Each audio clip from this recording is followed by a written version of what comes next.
HD सच्ची कहानियों पर आप सभी का स्वागत है। हम मुसलमानों में अगर जॉइंट फैमिली होती है, उस घर के लड़के और लड़कियों की शादी के फैसले लेने का कोई हक नहीं होता। घर का कोई बड़ा मुखिया ही बच्चे बच्चियों की शादी का रास्ता तय करते हैं, चाहे वे फैमिली में ही क्यों ना हो। वैसे तो अक्सर शादियाँ फैमिली के अंदर ही हो जाती है। अगर कोई जोड़ का रिश्ता नहीं होता तभी लोग बाहर जाते हैं, वरना सबकी शादियाँ आपस में ही हो जाती हैं। और मेरा ख़ानदान भी कुछ ऐसा ही था। हमारी जॉइंट फैमिली थी। हमारे दादा का बहुत बड़ा घर था।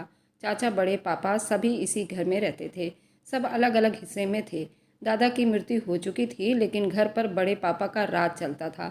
अब भी हमारे घर में एक टेबल बाहर ही लगा रहता था। सारा परिवार उस पर बैठकर खाना खाता था। मेरे पिताजी भी 4 भाई थे। मैं अपने माँ बाप की पहली औलाद थी।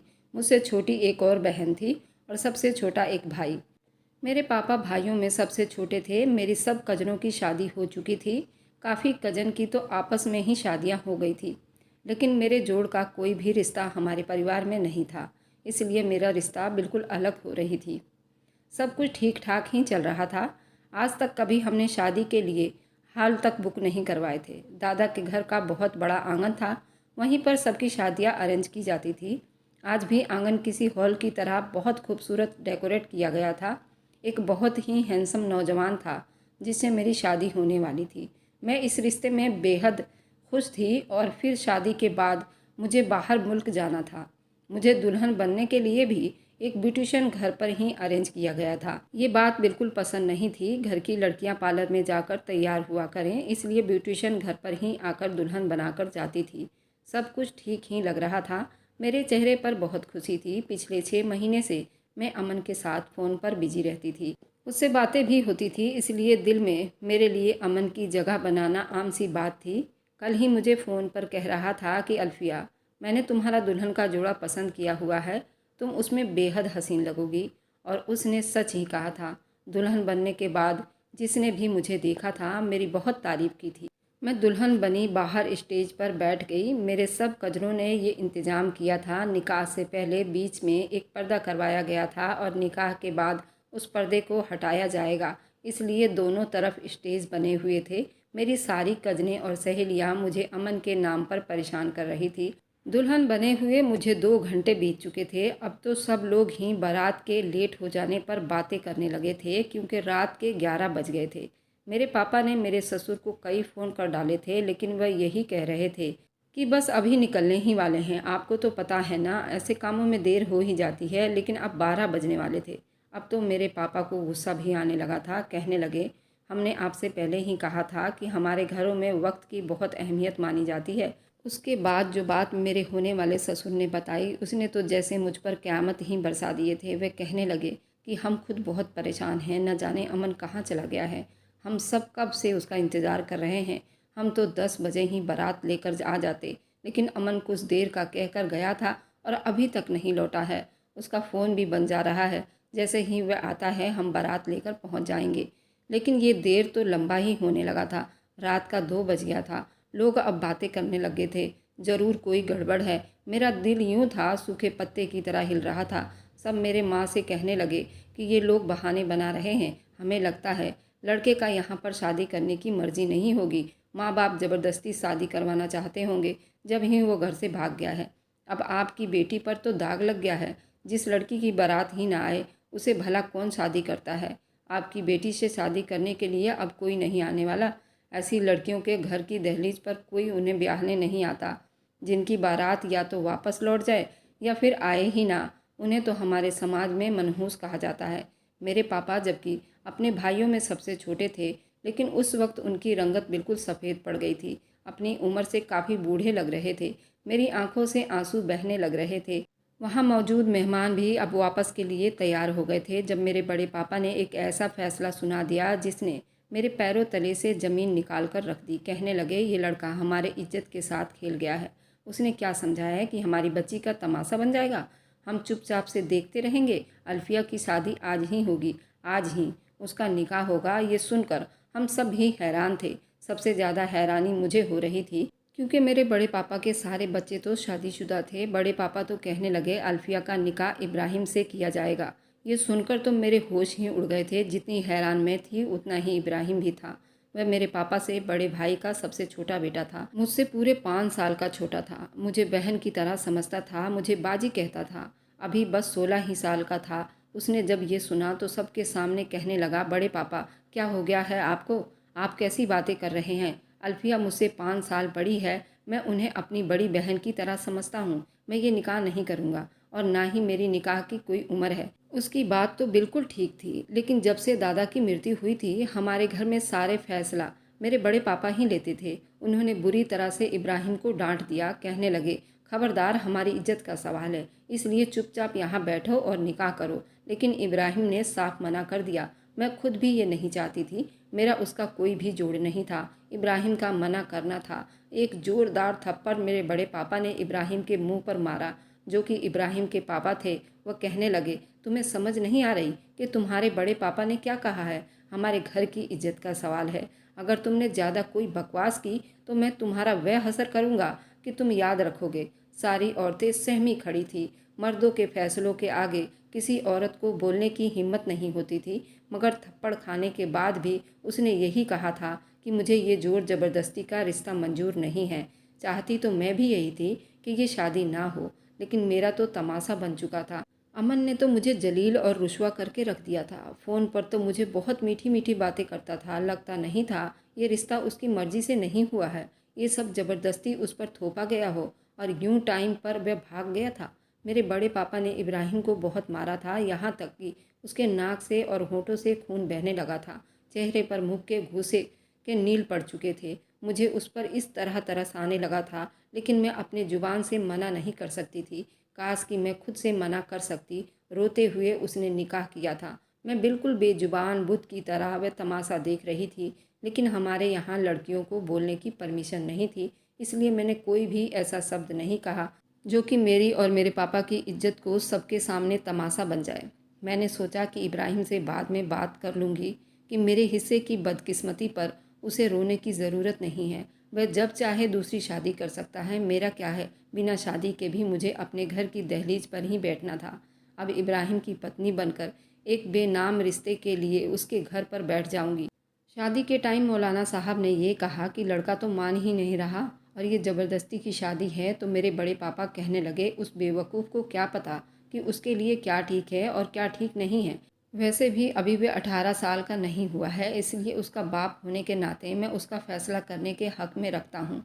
मेरा निकाह इब्राहिम से हो चुका था। रोते धोते मेरी विदाई भी हो गई थी। बदनामी तो हो चुकी थी। बस एक इज्जत की चादर से ढांक कर मुझे मेरी माँ ने इब्राहिम के साथ विदा कर दिया था।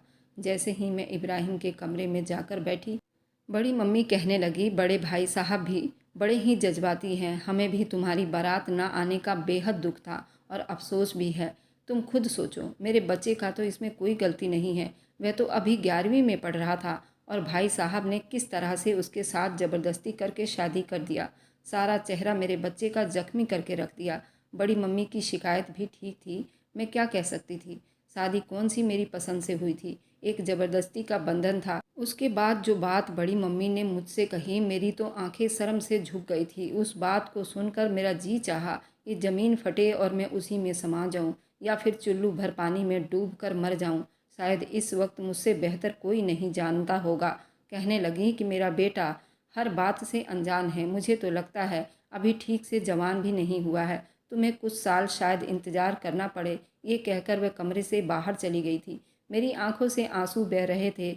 बस ये सुनना रह गया था मेरे नसीब में। कुछ ही देर में इब्राहिम बड़े गुस्से से कमरे में दाखिल हुआ था। पूरे कपड़े मिट्टी में सने हुए थे, क्योंकि बड़े पापा ने उसे बहुत मारा था। कुछ दिन पहले मुझसे कह रहा था, बाजी आप बताइए आपकी शादी पर कौन सा कपड़ा पहनूं। मेरी शादी पर इब्राहिम ढेर सारे कपड़े सिलवाए थे। मेरा हाथ पकड़कर मुझे अपने कमरे में ले गया था। उम्र उसकी अभी 17 साल की ही थी, लेकिन सेहत काफ़ी अच्छी थी और बॉडी उसका काफ़ी अच्छा था। कद भी लंबा था। मैंने कहा, कहाँ लेकर जा रहे हो इब्राहिम? छोड़ो मेरा हाथ। पता है ना, हल्दी वाली लड़की को कमरे से बाहर नहीं निकलना चाहिए और तुम हो कि ज़िद कर रहे हो। वह कहने लगा कि सब लोग शॉपिंग पर गए हैं, पर आप ही बताओ मुझे तुम्हारे किस किस फंक्शन पर मैं क्या क्या पहनूं। तुम्हें तो पता है ना मैं कैसे कपड़े पहनता हूँ और तुम ही तो मुझे बताती हो वैसे पहनता हूँ। इब्राहिम का मेरे छोटे भाई अनवर से बहुत दोस्ती थी। दोनों ही हम उम्र के थे, इसलिए जब भी मैं अनवर की शॉपिंग के लिए जाती तो इब्राहिम भी मेरे साथ ही जाता था। उसे मेरे पसंद किए हुए कपड़े बेहद अच्छे लगते थे। हमेशा कहीं भी जाना होता तो मुझसे ही पूछता था और अब भी वह मुझे अपने कमरे में ले गया। अपनी अलमारी खोलकर हैंगर में सारे कपड़े उसने बेड पर फैला दिए। फिर मुझसे पूछने लगा, बताओ बाजी, तुम्हारी बारात पर मैं क्या पहनूं? ब्लैक कलर का 3 पीस सूट अच्छा लगेगा या फिर ब्लू कलर का पहन लूँ? मैंने कहा कि दुल्हन के भाई होते हुए भी तुम्हें कोट ही पहनना चाहिए। फिर अनवर भी यही पहन रहा है। मेरी बात सुनकर वह मुस्कुराने लगा, कहने लगा ठीक ठीक है। फिर सूट को अपने ऊपर लगाकर खुद को आईने में देखते हुए कहने लगा, देख लेना, दूल्हा से ज़्यादा स्मार्ट लगूंगा। वह अपना कॉलर खड़ा करते हुए मुझे तंग करने लगा था। मैंने कहा, मुंह धो लो, अपना दूल्हे से ज़्यादा अच्छा लगूंगा। मैंने मुंह टेढ़ा मेढ़ा करते हुए उसकी नकल उतारी थी और वापस अपने कमरे में आकर बैठ गई। लेकिन मुझे क्या पता था कि मेरी किस्मत में ये सब होना लिखा था। इब्राहिम कमरे में मुझसे चिल्लाकर बात करने लगा, कहने लगा, मुझे उम्मीद नहीं थी बाजी तुम भी चुपचाप ये निकाह कर लोगी। मना क्यों नहीं किया तुमने? ये बात उसने चिल्लाते हुए कही थी। मैंने कहा, क्या तुम्हारी किसी ने सुनी थी इब्राहिम? हमारे बड़े बुजुर्ग कब हमारी बात को अहमियत देते हैं? तुम्हारे ना करने पर भी तुम्हें क्या मिला? जाओ तुम अपनी शक्ल देखो आईने में।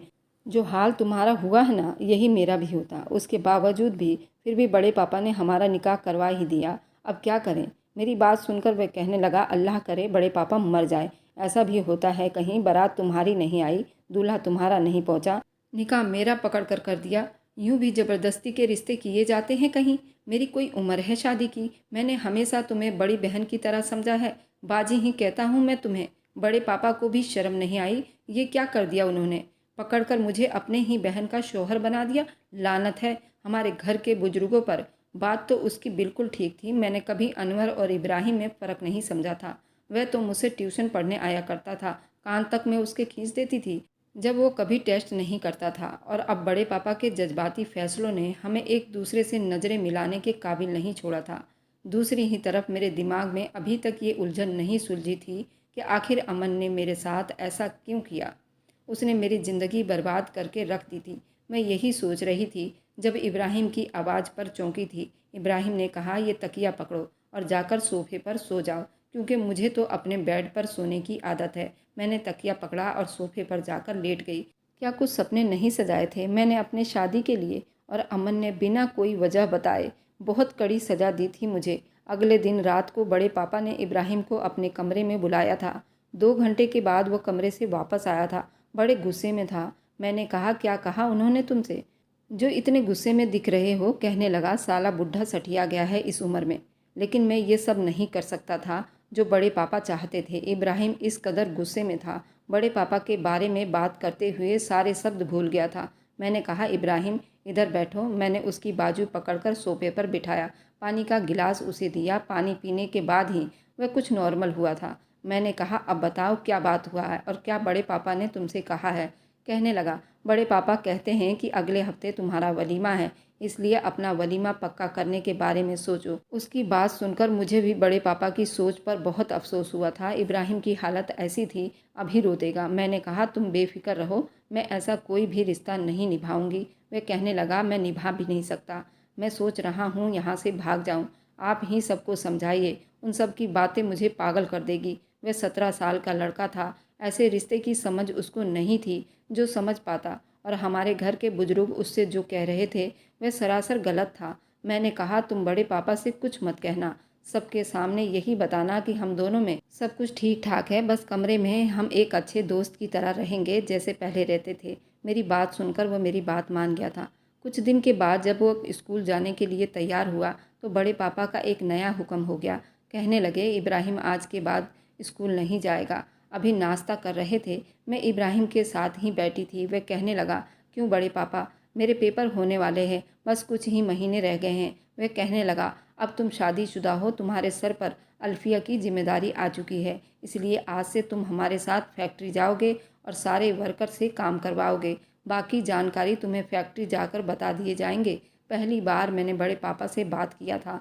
मैंने कहा, बड़े पापा, ये तो बहुत ज़्यादती होगी इब्राहिम के ऊपर। आपने जो भी फैसला हमारे लिए किया हमने स्वीकार कर लिया है, लेकिन प्लीज़ इब्राहिम को अपनी पढ़ाई पूरी करने दीजिए। मेरी बात सुनकर बड़े पापा मुझ पर ही भड़कने लगे। कहने लगे, हमारे यहाँ लड़कियों को ऐसी परमिशन नहीं है कि बुजुर्गों के बीच में बोले। उसे पढ़ना है तो प्राइवेट पढ़ ले, लेकिन आज से ये फैक्ट्री जाएगा। इब्राहिम कॉलेज के बजाय फैक्ट्री जाने लगा था। मुझे इब्राहिम के बारे में सोच सोचकर बहुत दुख होता था। बेचारे की सारी आज़ादी ख़त्म कर दी गई थी। मेरा भाई अनवर भी उसी के उम्र का था। वह स्कूल जाता था, दोस्तों के साथ क्रिकेट खेलने जाता था, लेकिन इब्राहिम की ज़िंदगी एकदम बदल चुकी थी। फैक्ट्री से वह सब मर्दों के साथ रात को ही वापस लौटता था। उसे पढ़ने का बहुत शौक़ था, इसलिए खाना खाते ही कमरे में चला जाता था, अपनी किताबें खोल कर बैठ जाता था। जब घर के कामों से मैं फ्री होकर कमरे में आती तो वो बड़ी दिल लगाकर बेड पर किताबें बिखेरे बैठा होता था। मुझे उसको देखकर बहुत तरस आने लगा था और मुझे देखते ही बेधड़क कहने लगता, क्यों तुम जल्दी कमरे में क्यों नहीं आ सकती? अब जल्दी से मुझे समझाओ बाजी, ये सवाल कैसे होगा? मैंने ग्रेजुएशन किया हुआ था और अभी इब्राहिम 11वीं कक्षा में पढ़ रहा था, इसलिए रात को मैं उसे पढ़ाने लगी थी ताकि वह पेपर अच्छे से दे सके। जिन दिनों उसके पेपर होते थे, बड़े पापा के कहने पर फैक्ट्री से बस इतनी सी छुट्टी मिल जाती थी वे जाकर पेपर दे सके। उन दिनों इब्राहिम आधी आधी रात तक जाग कर पढ़ता था और मुझे भी उसकी तैयारी करवाने के लिए रात रात भर जागना पड़ता था। एक बार वह बेड के सिरहाने से टेक लगाए किताबों को खोलकर पेपर के लिए याद कर रहा था। मुझे भी शायद नींद आ रही थी। मुझे ये था कि ये आखिरी सवाल भी याद करके मुझे सुना दे तो मैं जाकर सोफे पर लेट जाऊं। शायद इब्राहिम नींद की वजह से ऊँघने लगा था, इसलिए वह अपने होश में नहीं था और मेरी गोद में ही गिर गया था और वहीं सर रखकर सो गया था। मैं जो आंखें खोले उस इंतज़ार में थी कि उसकी तैयारी पूरी करवा सकूं और सो जाऊं। इब्राहिम ऐसे हरकत पर मैं बुरी तरह से चौंकी थी। वह नींद की वादियों में जा चुका था। मैंने उसे बुलाया भी था, लेकिन वह शायद गहरी नींद में जा चुका था। पहली बार मेरा दिल बड़ी तेज़ी से धड़का था। मैंने उसे पीछे करना चाहा, लेकिन वह बॉडी वाला था, अच्छा खासा लड़का था, इसलिए मेरे हिलाने डुलाने पर ज़रा भी नहीं खसका था। मजबूर होकर मुझे बैठना पड़ा था। मैं बेड के किनारे से टेक लगाए सोने की कोशिश करने लगी, लेकिन रात के गहरी नींद में मुझे भी होश नहीं रहा। जब सुबह के अलार्म पर मेरी आंख खुली तो मैं इब्राहिम के बेहद करीब थी और मेरे ही तकिए पर सर रखकर बेखबर सो रहा था। उसका बाजू भी मेरे ऊपर था, उसकी सांसों की रफ्तार भी सुन सकती थी। मैंने जल्दी से पीछे हटी थी, शायद नींद में मेरा जूड़ा खुल गया था, इसलिए मैंने अपने बाल समेटे और बेड से नीचे उतर गई। मुझे खुद भी गुस्सा आने लगा था। क्या ज़रूरत थी मुझे उसके बेड पर बैठकर पढ़ाने की? शुक्र है उसकी आंख नहीं खुली थी, वरना तो शायद हम दोनों एक दूसरे से नज़र ना मिला पाते। मैंने इब्राहिम को जगाया। वह उठकर तैयार होकर स्कूल चला गया था। वापस आया तो बहुत खुश था। कहने लगा, मेरा पेपर बहुत अच्छा हुआ था, थैंक यू सो मच। वह ये कहकर उसने मेरे दोनों हाथ थाम कर होठों पर लगाए थे। मेरा दिल धक से रह गया था। मैंने अपने हाथ उसके हाथों से खींच लिए, लेकिन मुझे ये लगने लगा था जैसे मेरे अंदर अब उसके लिए जज्बात बदलने लग गए थे। ना चाहते हुए भी इब्राहिम के बारे में सोचने लगी थी, लेकिन ये वैसा बिल्कुल भी नहीं था। उसमें बहुत बचपना और लड़कपना था। उसकी उम्र ही ऐसी थी। जब वह अच्छे नंबरों से यूं पास होता था तो खुशी के मारे वह हमारे गले में आकर लग जाता था। कहने लगता, मैं बहुत खुश हूँ और पता है ये सब तुम्हारी वजह से हुआ है। अभी वो मेरे गले लगकर ये सब कह रहा था। मैं जल्दी से उससे पीछे हट गई थी। 12वीं के बाद उसने कॉलेज ज्वाइन कर ली थी। उसे ग्रेजुएशन करने का बहुत शौक़ था। फैक्ट्री में भी वो भरपूर ध्यान देता था, इसलिए बड़े पापा ने उसकी तनख्वाह बढ़ा दी थी। सारे पैसे वे लाकर मेरे हाथ में रख देता था। कहता था, तुम संभाल लो, जब मुझे ज़रूरत होगी तो दे देना। बड़े पापा ने उसके रिजल्ट को देखकर उसको आगे पढ़ने की परमिशन दे दी थी। जब वो कॉलेज जाने लगता तो मुझसे पूछता, आज क्या पहन कर जाऊँ जिससे सारी लड़कियाँ मुझे ही देखती रह जाए। नया नया कॉलेज जाने लगा था, इसलिए उसकी बातें बदलने लगी थी। मैं मुस्कुराकर उससे अच्छी सी पैंट शर्ट निकाल कर देती रहती, ये पहन लो, सब लड़कियां तुम्हें ही देखती रहेगी। मेरे ऐसे मजाक पर वह हंसने लगता था। पहले कुछ साल इब्राहिम के चेहरे पर एक अलग सी रौनक नज़र आने लगी थी। बहुत खुश खुश रहने लगा था। एक बार मैंने वजह पूछी थी तो कहने लगा, उसे एक लड़की अच्छी लगने लगी है, वह उस लड़की को मोहब्बत करने लगा है। ये सुनकर मेरा दिल ज़रूर बुझ सा गया था, लेकिन ये भी सच था कि मैं जानती थी वह मेरे लिए ऐसी कोई जज्बात नहीं रखता था जो मेरे और उसके रिश्ते का था। उसने मुझे अपने मोबाइल से उस लड़की की तस्वीर भी दिखाई। मुझसे पूछने लगा कि तुम बताओ ये कैसी है। मैं इस बार मुस्कुरा नहीं सकी थी। मैंने कहा, बहुत प्यारी है, तुम्हारे साथ बहुत अच्छी लगेगी। कहने लगा, बाजी तुम्हें क्या लगता है बड़े पापा मान जाएंगे? कोई फसाद तो नहीं करेंगे ना? मैंने कहा, तुम फैक्ट्री से जो काम करते हो वे किराए पर मकान खरीद लेना। जब तक तुम्हारी पढ़ाई पूरी होगी तब तक वह फ्लैट तुम्हारी रहेगी। फिर तुम उस लड़की से शादी करके उसी फ्लैट में रख लेना। इब्राहिम को मेरा ये आइडिया अच्छा लगा था। उसने ऐसा ही किया था। जैसे ही उसका कोर्स कंप्लीट हुआ वह एक फ्लैट का मालिक बन चुका था। फिर मुझसे कहने लगा, मैं आमना से शादी करना चाहता हूँ। क्या तुम मेरा रिश्ता मांगने आमना के घर जाओगी? मैंने कहा, किस रिश्ते से और किस हैसियत से इब्राहिम? मेरी बात सुनकर वह चुपचाप हुआ था। कहने लगा, यही तो समस्या है। मैं आमना को तुम्हारे और अपने रिश्ते के बारे में नहीं बता सकता। फिर मुझसे शादी नहीं करेगी। वह कहने लगा, अगर तुम एक बार सच छुपा कर मेरा रिश्ता आमना से तय कर दो तो यकीन मानो कि एक बार आमना से शादी होने के बाद मैं मम्मी पापा को मना लूँगा। मैं आमना के घर इब्राहिम की कज़न की हैसियत से गई थी। रिश्ता भी पक्का कर आई थी। जब उन्हें ये मालूम हुआ कि इब्राहिम आमना को शादी के बाद अलग रखेगा, उन्हें कोई एतराज़ नहीं था। उन्हीं दिनों मेरी बीपी हाई रहने लगा था। मेरे सर में दर्द रहता था। औरत के लिए सौतन शब्द सुनकर शायद हमेशा ही परेशानी ही बनता है। मैं भी ऐसे ही किसी परेशानी से जूझ रही थी। मेरी तबीयत ज़्यादा ख़राब हुई थी। इब्राहिम मुझे डॉक्टर के पास ले गया था। मुझे ब्लड प्रेशर की मेडिसिन दी जाती थी। मैं इब्राहिम के साथ अस्पताल से बाहर आने लगी। अचानक से एक व्हीलचेयर मेरे सामने आकर रुकी। शायद मैं उस व्हीलचेयर के सामने अचानक आ गई थी। वह वार्ड बॉय मुझसे माफ़ी मांगने लगा था। जो व्हीलचेयर चला रहा था शायद किसी मरीज़ को लेकर जा रहा था। जैसे ही मेरी नज़र उस पर पड़ी मेरे होश उड़कर रह गए थे। व्हीलचेयर पर बैठा आदमी अमन था, जो मुझे हैरानी से देख रहा था। मुझे देखते ही व्हीलचेयर से खड़ा हो गया। कहने लगा, अल्फिया तुम? मैंने कहा, मर गई अल्फिया, मार दिया तुमने उसे। मैंने तुम्हारा क्या बिगाड़ा था अमन, जो तुमने मुझे इतनी बड़ी तकलीफ़ दी? अगर मुझसे शादी का इरादा नहीं था तो मुझे मांगने क्यों आए थे? मैं रोने लगी थी। वह कहने लगा कि उसकी गाड़ी का एक्सीडेंट हो गया था। वह पहले 4 साल कोमा में था। बस कुछ महीने पहले ही होश में आया था। जब होश में आया तो पता चला तुम्हारी शादी हो गई है। मैंने कहा, शादी नहीं, बर्बादी। मेरे घर वालों ने अपनी इज्जत बचाने के खातिर मेरी शादी मुझसे 6 साल छोटे लड़के से कर दी। मेरे साथ साथ उसकी भी ज़िंदगी बर्बाद कर दी। इब्राहिम को देखकर वह कहने लगा, अल्फिया मैं आज भी तुम्हें अपनाने को तैयार हूँ। खुदा के लिए तोड़ दो ये रिश्ते को। मैं तुम्हें बहुत खुश रखूँगा। मैंने कोई जवाब नहीं दिया। इब्राहिम का हाथ पकड़कर तेज़ी से अस्पताल से बाहर निकल आई।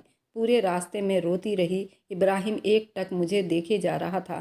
कहने लगा, रो क्यों रही हो? मैंने कहा, मैं अपनी किस्मत पर रो रही हूँ।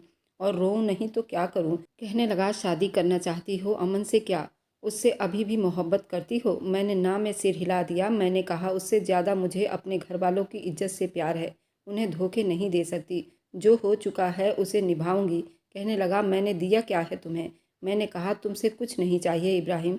तुम जैसे चाहे अपनी ज़िंदगी जी लो, बस मुझसे अपना नाम मत छीनना। मैंने रोते हुए कहा। कहने लगा, मैं तुम्हें अपने साथ अपने फ्लैट में ले जाऊंगा और अगर तुम चाहो तो मुझसे आज़ादी ले सकती हो, अमन से शादी कर सकती हो। मैंने कहा, नहीं, मुझे नहीं करनी उससे शादी। मेरे दिल में अब अमन कहीं नहीं है। बस मुझसे अपना नाम मत छीनना। मैं जी लूँगी तुम्हारे नाम पर सारी ज़िंदगी। मेरी बात सुनकर कहने लगा, ज़िंदगी बहुत लंबी होती है, कैसे सफ़र करोगी मेरे नाम पर? मैंने उसे देखते हुए कहा, तुम्हें शायद औरत की वफ़ा का अंदाज़ा नहीं हुआ इब्राहिम। औरतें जी लेती हैं। घर आ चुका था। मैं गाड़ी से उतरकर अपने कमरे में चली गई। डिप्रेशन की मरीज हो चुकी थी क्योंकि मेरी ख्वाहिश पूरी नहीं हो पा रही थी। इब्राहिम बहुत जल्द आमना से शादी कर लेता, फिर तो शायद मुझे अपनी शक्ल भी ना दिखाता। रात को जब इब्राहिम कमरे में आया, मैंने अपना तकिया उठाया, सोफे पर जाकर सो सकूं। कहने लगा, अल्फिया मेरे सर में दर्द है, प्लीज़ मेरा सर दर्द से फटा जा रहा है, सर दबा दो। मुझे उसके मुंह से सिर्फ अल्फिया सुनकर हैरानी हुई थी। फिलहाल उसका सर दबाने लगी। कहने लगा, मेरी हर बात क्यों इतनी जल्दी मान लेती हो? इसलिए कि मेरी बीवी हो? पहले तो मुझे डांट भी दिया करती थी और गलती करने पर कान भी खींच लिया करती थी, लेकिन अब तो मेरी बात से ज़रा भी रूठती नहीं हो। क्यों? मैंने कहा, रिश्ते की अहमियत बदल गई है। निकाह के 2 बोल से मर्द की हैसियत बदल जाती है, चाहे उम्र में छोटा ही क्यों ना हो। वह मुझे देखकर कहने लगा, मैंने आमना से शादी से मना कर दिया है। मेरा हाथ उसके सर पर रखा हुआ था। मैंने कहा, क्यों इब्राहिम? कहने लगा, उससे कोई भी शादी कर लेगा। मैं जानता हूँ वह मुझसे इतनी मोहब्बत नहीं करती कि मेरे बगैर मर जाए, ना ही शायद मुझे उससे ऐसी मोहब्बत है। मैंने कहा, फिर भी तुम्हें हक है अपनी मर्जी की ज़िंदगी जीने का। कहने लगा, और तुम्हें सिर्फ कुर्बानी के लिए रह गई हो अल्फिया, उसने मेरे दोनों हाथ थाम कर उठकर बैठ गया। कहने लगा, मैं आज कामयाबी की जिस मुकाम पर हूँ, तुम्हारी वजह से हूँ। बड़े पापा की गलत फैसले पर नुकसान मेरा नहीं, तुम्हारा भी हुआ था। फिर भी क्यों तुम्हारी ज़िंदगी को सज़ा बना कर रख दूँ? इतना भी बेहुस्न नहीं हूँ। ये कहकर उसने मेरे हाथों को अपने होठों से लगाया था। मेरा दिल फिर एक बार धड़क कर रह गया था। कहने लगा, मेरे नाम के साथ ज़िंदगी गुजारने की भी हद हो गई है। ये कहकर उसने मेरे बालों को कलेचर से खोल दिया था। मुझे बड़ी प्यार से देख रहा था। कहने लगा, मुझे अंदाज़ा नहीं था कि तुम्हारे बाल इतने खूबसूरत हैं। तुम बहुत अच्छी हो अल्फिया। जानती हो, मर्द को औरत का हुस्न शायद सिर्फ लुभाता है, लेकिन उसकी वफ़ा उसे खरीद लेती है। तुम्हारी वफ़ा ने मुझे खरीद लिया है। निकाह के रिश्ते की हकीकत का अंदाज़ा इब्राहिम को शायद अब हुआ था। आपका क्या ख्याल है? क्या वाकई औरत की वफ़ा मर्द को खरीद लेती है? मर्द औरत की वफ़ा से यूं भी पिघल जाता है जैसे इब्राहिम। अगर आपको आज की कहानी पसंद आई है तो वीडियो को ज़रूर लाइक कीजिएगा और अपने दोस्तों के साथ शेयर भी कीजिएगा। और हाँ, अगर आपने अभी तक हमारे चैनल को सब्सक्राइब नहीं किया है तो ज़रूर सब्सक्राइब कर लें। मिलते हैं हम अपनी कल की एक नई दिलचस्प कहानी के साथ। मुझ पर सदा अपना प्यार और स्नेह बनाए रखें। सभी को मेरा प्यार भरा नमस्कार दोस्तों।